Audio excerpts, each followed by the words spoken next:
Pangakong hindi napako. Magandang araw po sa inyo.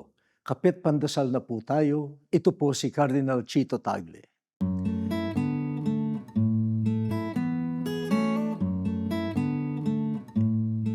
Malapit na ang bagong taon. Marami tayong pangarap, marami tayong hiling, marami rin tayong pangako. Pero malimit nating itinatanong, hanggang kailan kaya ang alab ng pangarap?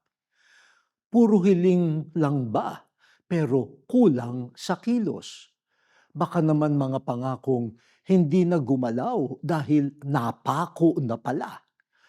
Kapag sinuri natin ang ating New Year's resolutions noong isang taon at mga pangako ng mga leaders noong huling eleksyon, ilan ang natupad, ilan ang napako.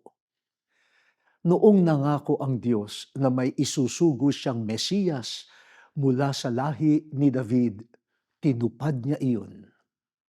Nangako siyang isisilang ang Emmanuel, ang Diyos na kapiling natin. Tinupad niya iyon.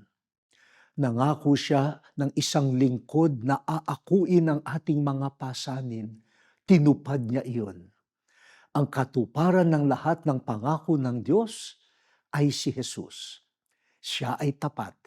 Dapat siyang pasalamatan. O Diyos, sa pagdating ni Jesus, tinupad mo ang iyong pangakong pagliligtas. Hindi mo kami binigo. Salamat po. Amen.